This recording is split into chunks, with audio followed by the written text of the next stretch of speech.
guys, welcome back to this channel. If you're new here, welcome. I am the 8th house siren. Today we are going to be talking about the 12th house, and that is because I feel like astrology has mystified the 12th house, and a lot of time people don't know how to interpret it without mentioning intangible things like spirituality or karmic debts. And I believe that every part of a birth chart can have a practical use. So today we're going to be talking about how we can give the 12th house a more grounded definition, a more practical definition, so we can make the most out of transits through the 12th house. While it is true, the aspects of ourselves that are intangible do fall into the 12th house. So like, you know, our spiritual health, our souls, things like that, they do fall in the 12th.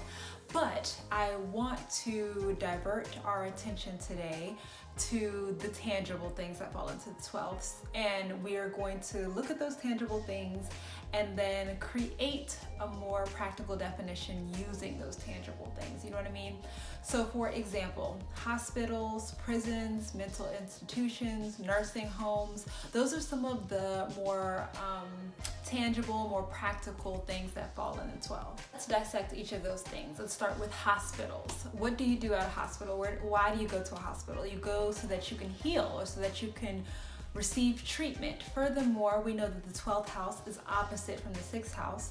The 6th house rules illness, and like I said, the 12th house rules treatment. The 12th house can give you insight to how to heal and how to deal with issues that can be found in your 6th house. What's found in the 12th house is typically ongoing, so it's not really a snap your fingers and then you're healed from whatever it is that you're dealing with.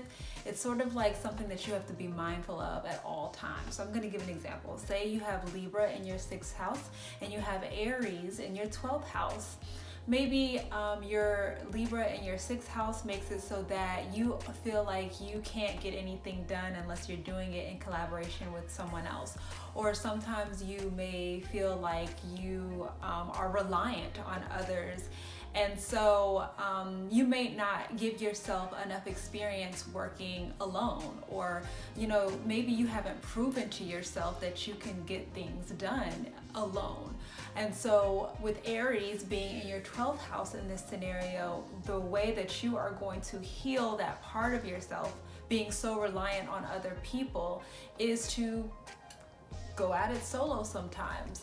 So you see how that worked. Aries, it rules things that are singular. Wherever Aries is in your chart, 9 times out of 10, it's going to be something that you should do alone, or that's something that is, you know, singular.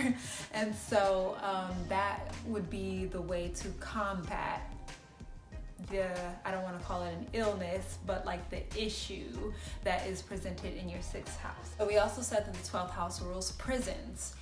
That could be representative of the fact that when certain planets are transiting through your 12th house, that can indicate what parts of your life you need a break from, or it could indicate where you might need to isolate yourself and take a few steps back from whatever that planet rules in your life. So for example, say you have Mars transiting through your 12th house. During this time, since Mars rules our energy, your energy may feel diluted around this time when Mars is transiting your 12th, because the 12th house has a tendency to dilute whatever planet is transiting in there for you. So maybe that's the time where you need to take a break anyway, or maybe that's the time where you need to give yourself a break.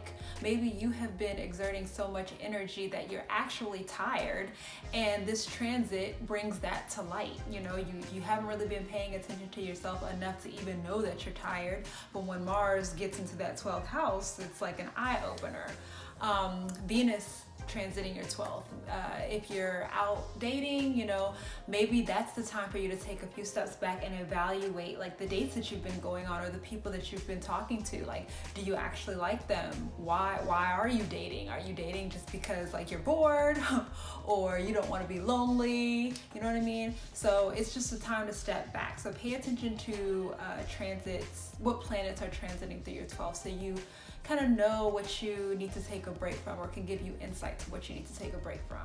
Nursing homes. So we talked about how nursing homes fall in the 12th house.